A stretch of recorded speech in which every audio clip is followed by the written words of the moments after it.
আসসালামু আলাইকুম ওরহমতুল্লাহি ওবরকাতুহু হামিদান ওয়া নুসাল্লি আলা রাসূলিল কারীম আম্মা বা'দ। আজকে আমি আপনাদের সামনে একটি হাদিস নিয়ে উপস্থিত হয়েছি।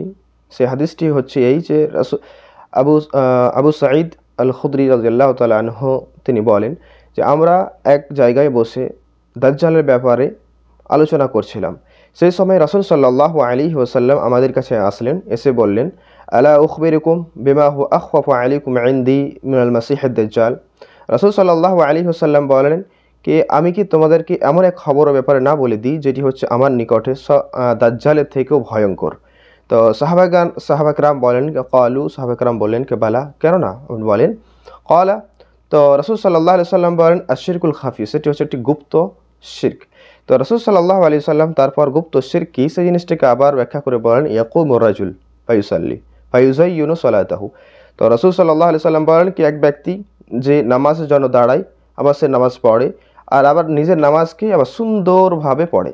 লিমা ইউরা মিন নাযারি রাজুলিন, সে কেন নামাজ পড়ে? সে যেন অন্য ব্যক্তিদেরকে, অন্য লোকদেরকে দেখানোর জন্য নামাজ পড়ে। মানে নিজের নামাজকে ভালোভাবে সুন্দরভাবে এই জন্য পড়ে যেন সে অন্য লোকেরা তাকে দেখে, মানে দেখাবার জন্য। তো এই হাদিস দ্বারা আমাদেরকে অনেক বড় একটা শিক্ষা মেলে, এই যে আজ পর্যন্ত আমি আর আপনি যে রোজা করছি বা নামাজ পড়ছি, সালাত আদায় করছি বা নেক ইবাদত করছি, যে কোনো ইবাদত করি কেন না কেন, সেটি যদি লোক দেখানোর জন্য করি সেটি হচ্ছে কি শিরক। আর শিরকের সম্পর্কে শিরকের সম্পর্কে এসেছে কি কে শিরক সব থেকে বড় গুনাহ, ইন্না শিরকা লাযুলমুন আযীম, সেটি হচ্ছে সব থেকে বড় গুনাহ। আল্লাহ রাব্বুল আলামিন সে শিরককে কখনো মাফ করবেন না। তো শিরকের বিভাগ রয়েছে, সেই দিকে যাচ্ছে না, কিন্তু অন্যদিকে বলে যে আপনার যদি রিয়া থাকে, মানে রিয়া মানে দেখাবার জন্য, ফায়ুযায়্যিনু সালাতাহু লিমা ইউরা, সে নামাজ পড়ে এই জন্য, সে যেন দেখাবার জন্য। যদি আমি দেখাবার জন্য নামাজ পড়ে থাকি, তাহলে পর আল্লাহ রাব্বুল আলামিনের কাছে সেই ইবাদতটি, সেই নামাজটি কবুল হবে না।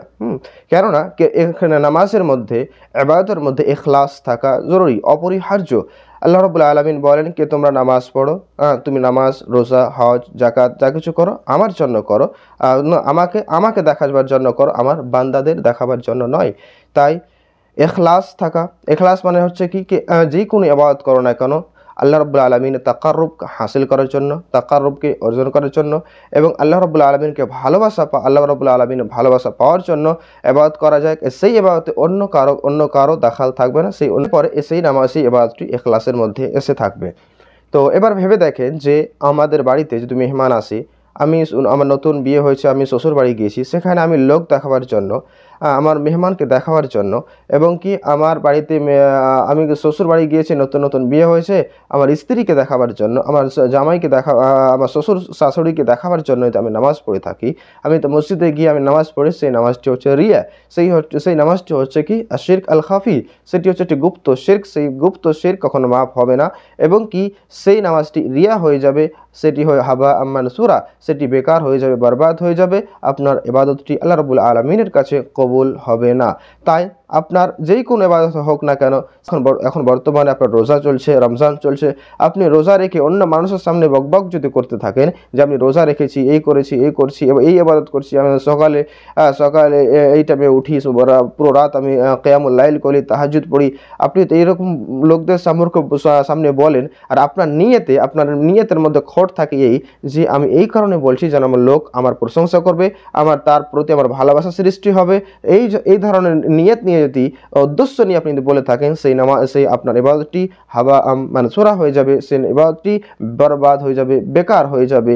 তাই আপনি রিয়া থেকে এবং আশরিক আল খাফি গুপ্ত শিরক থেকে আল্লাহ রাব্বুল আলামিন আমাদেরকে বেঁচে থাকার তৌফিক দান করুক, আমিন। আসসালামু আলাইকুম ওয়া রাহমাতুল্লাহি ওয়া বারাকাতুহু।